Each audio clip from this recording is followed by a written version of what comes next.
나는 주님을 찬양합니다. 말과 그 탄자를 바다에 던지신 분이십니다. 주님은 나의 힘, 나의 노래, 나의 구원이십니다.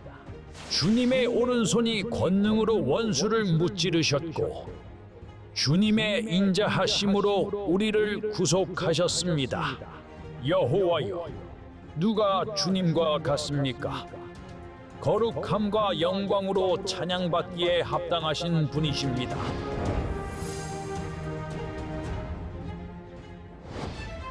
안녕하세요. C채널 방송 조PD입니다. 성경 속에 기록된 전쟁 이야기를 통해 여러분과 함께 역사의 흔적을 따라가는 시간이 다시 찾아왔습니다. 지난 시간 우리는 이집트를 떠난 이스라엘 민족이 홍해를 건너는 놀라운 기적을 경험하는 장면까지 함께했습니다. 오랜 기간 고통스러운 노예 생활에서 벗어난 이스라엘 민족은 마침내 자유를 찾았습니다. 하지만 자유는 그들에게 안락한 삶을 보장하진 않았습니다. 오히려 그들이 마주한 것은 끝없이 펼쳐진 메마른 광야와 생존을 위한 고된 싸움이었습니다. 이 광야에서 그들은 과연 어떤 운명을 맞이하게 될까요? 그때 아말렉이 와서 이스라엘과 르비딤에서 싸우니라. 광야의 뜨거운 태양 아래 목마름과 굶주림으로 지친 이스라엘 앞에 그들을 무너뜨리고자 하는 적이 나타났습니다. 하나님의 약속을 따라 걸어가는 길 위에서 이스라엘 민족이 처음으로 마주한 이 전쟁은 어떤 의미를 지니고 있을까요? 오늘 우리는 광야의 한가운데에서 펼쳐진 이스라엘 민족 최초의 전투, 르비딤 전투 속으로 들어가 보겠습니다.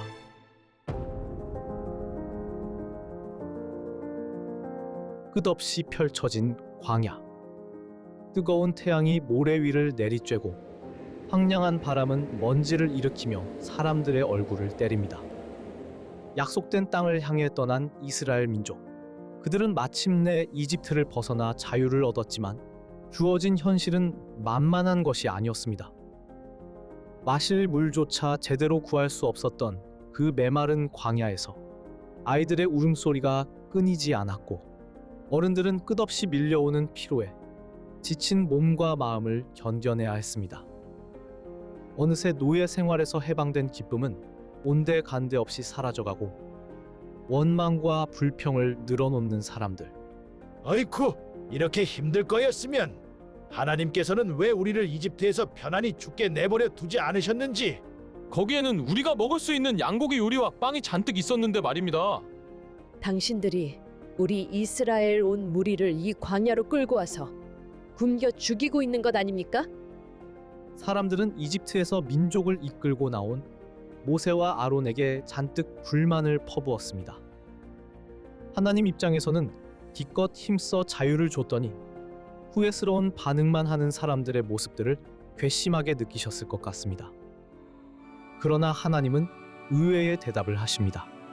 오히려 하나님의 영광을 이스라엘 민족들에게 나타내신 것입니다. 내가 하늘에서 양식을 비처럼 내릴 것이다. 백성들이 나가서 매일 그날 먹을 분량만 거두도록 지시해라.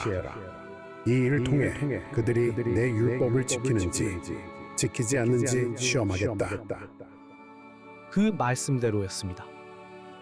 다음 날 아침 백성들이 천막에서 나와보니 사막의 이슬이 마르면서 땅 위에는 하얀 서리 같은 작은 알갱이들이 가득했습니다. 그 모습은 마치 작고 둥글며 가시처럼 희고 달콤한 신비로운 양식이었습니다. 사람들은 서로를 바라보며 이렇게 외쳤습니다. 이것이 무엇이냐? 히브리어로 이 말이 바로 만나입니다. 그날부터 만나가 매일 아침 하늘에서 내렸고 사람들은 하루 분량만 거두었습니다. 이 양식은 구워서 먹기도 하고 빻아서 떡처럼 만들어 먹기도 했습니다. 맛은 꿀을 섞은 과자처럼 달콤했습니다. 하지만 얼마 지나지 않아 백성들은 다시 불평을 시작했습니다. 만나 말고 고기가 먹고 싶습니다. 이집트에서 먹었던 고기 맛이 생각나 견딜 수 없습니다.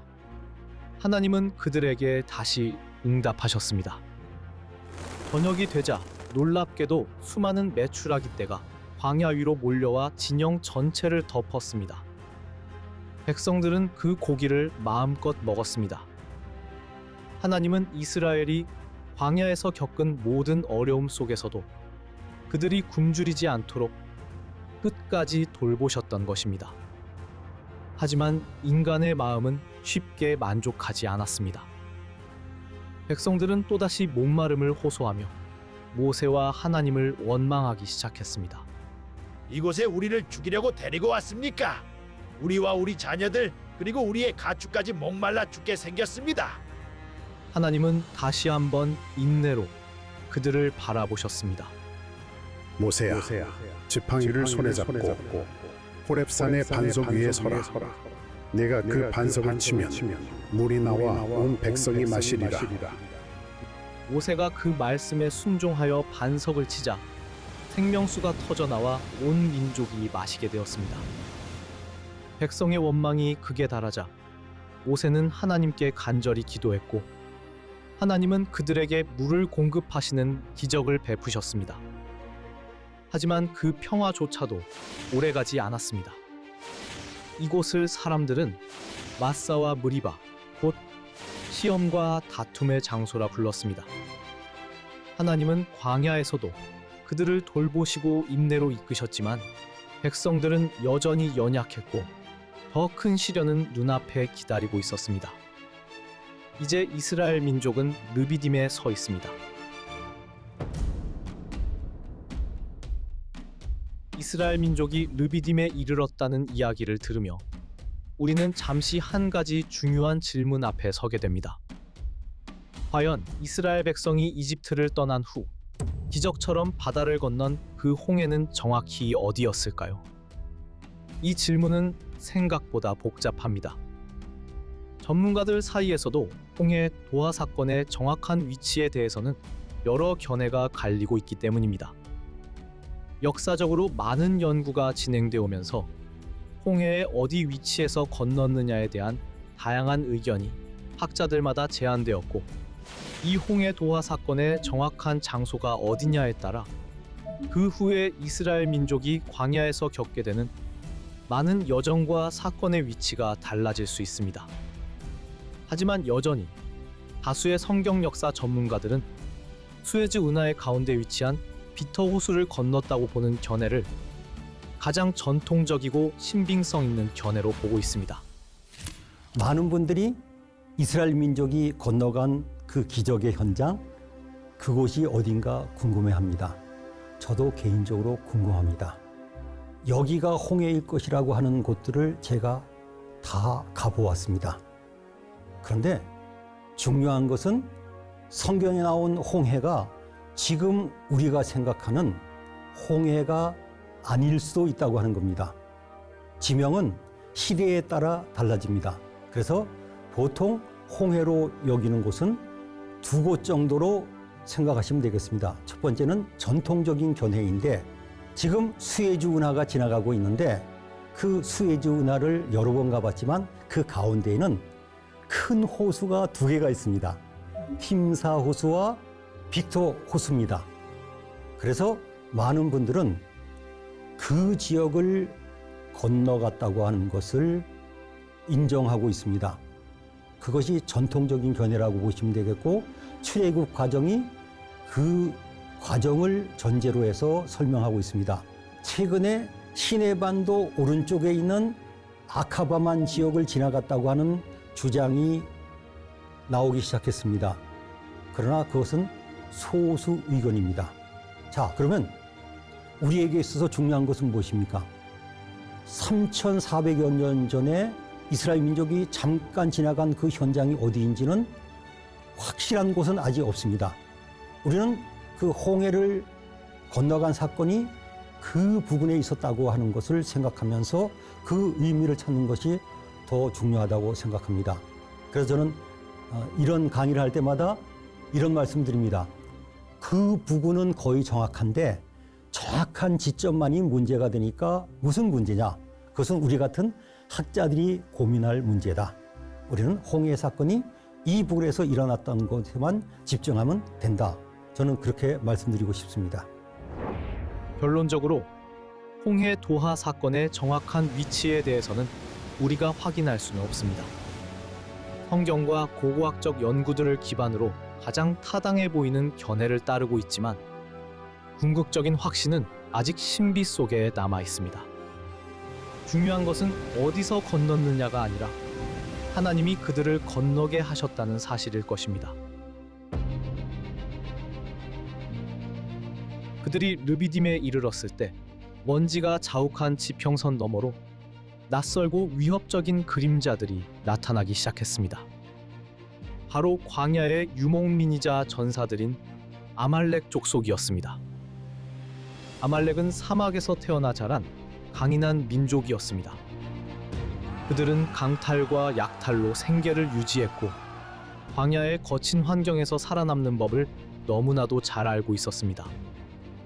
아말렉 족속은 본래 에서의 후손으로 성경 속에서는 오랜 세월 동안 이스라엘과 대립하며 끊임없는 갈등을 일으켰던 민족이었습니다. 그들은 시나이 반도 남부와 네게브 사막 일대에서 유목 생활을 하던 민족으로 거칠고 메마른 광야 환경에서 단련된 매우 강인하고 용맹한 전사들이었습니다. 특히 이들의 전술은 잔인하고 교활했습니다. 먼 길에 지친 대상들의 행렬 뒤편을 급습하여 노약자나 여성, 그리고 어린아이들부터 공격하는 치밀한 전법을 주로 사용했습니다.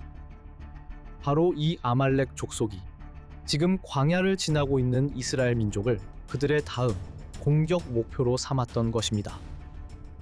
반면 이스라엘은 400년이 넘는 세월 동안 이집트에서 살면서 전투의 경험도 싸움을 준비할 군대조차 없었습니다. 어린아이들, 여인들, 노약자들까지 함께 움직이는 그들은 전투를 수행하기엔 너무나 취약했습니다. 아말렉 족속은 이러한 이스라엘의 약점을 놓치지 않았습니다. 그들은 이스라엘 대열의 맨 뒤에서 처진 자들, 약하고 피곤하여 따라오지 못하는 사람들부터 잔인하게 공격하기 시작했습니다. 백성 사이에서 두려움과 공포가 빠르게 퍼졌습니다. 아무 준비도 없이 광야에 내던져진 것 같은 절망감이 이스라엘 민족 전체를 감쌌습니다. 모세는 긴급히 여호수아를 불러 명령했습니다. 여호수아, 너는 지금 당장 싸울 수 있는 자들을 모아 아말렉에 맞서 싸우도록 하여라. 나는 내일 아침 하나님이 주신 지팡이를 손에 잡고 언덕 꼭대기에서 너희를 위해 하나님께 간구하겠다. 전쟁의 경험조차 없는 이스라엘 민족은 이렇게 광야에서 처음으로 직접 큰 싸움을 마주하게 되었습니다. 이런 당황스러운 상황 앞에 놓인 이 민족은 앞으로 어떻게 해야 했을까요?